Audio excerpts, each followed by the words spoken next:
overview lang po sana ng lung cancer at gaano karaming tao po ang nagkakaroon ng lung cancer, at least dito po sa Pilipinas. Alright. Thank you, Ms. Jackie. So for that question kasi, no, for lung cancer, it's top 2 ang incidence rate niyan among all cancers in the Philippines, no. Among the world kasi talaga, top 2 din siya, pero talagang ang mortality lang talaga ang problem natin with lung cancer, no. Siya yung top 1 mortality natin sa lung cancer because of the behavior of lung cancer, which is aggressive, no.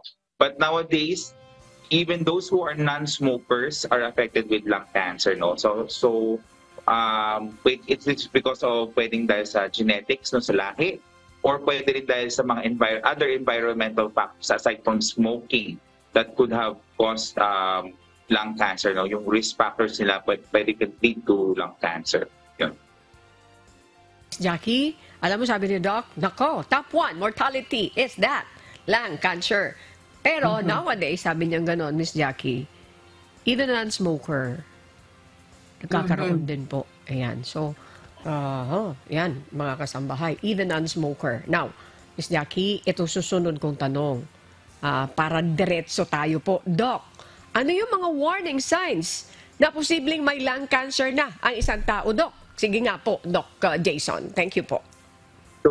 So mga warning signs natin for lung cancers is our mga ubo, no? Yung mga chronic cough na more than 2 months, no? Talaga medyo, actually nga 2 weeks pa lang magbabahala ka na, di ba? Papatingin ka na, bakit 2 weeks may ubo pa rin, di ba?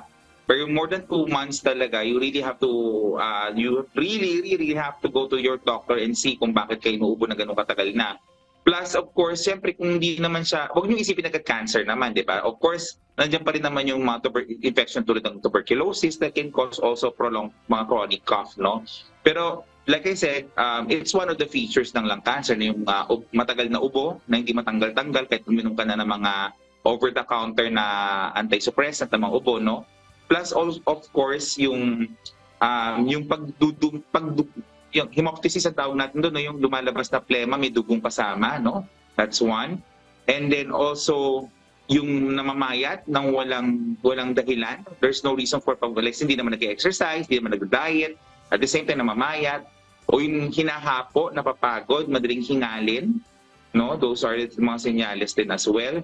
And then yung nawala ng appetite, mga ganun din, pwede rin. No? Ulitin ko, eto mga to ay senyales lang, hindi ibig sabihin may cancer agad, ha?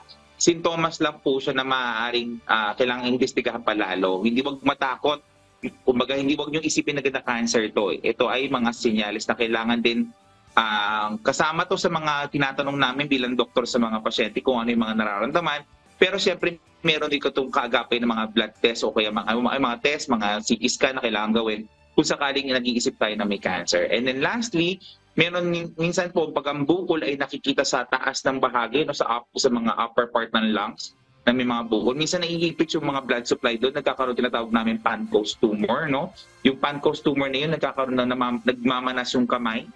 O kunwari, ang bukol nasa kanan, so ng kanan ng taas, kanang part ng lungs, so pwedeng nagmamanas po yung kamay kasi yung pagdaloy ng sirkulasyon ay hindi maganda. Pati yung pagngangalay o parang numbness, no? Yung pangmamanhid ng parte ng kamay na kung saan yung bukol ay nakalagay, no? So, yun yung mga pwedeng mga senyales.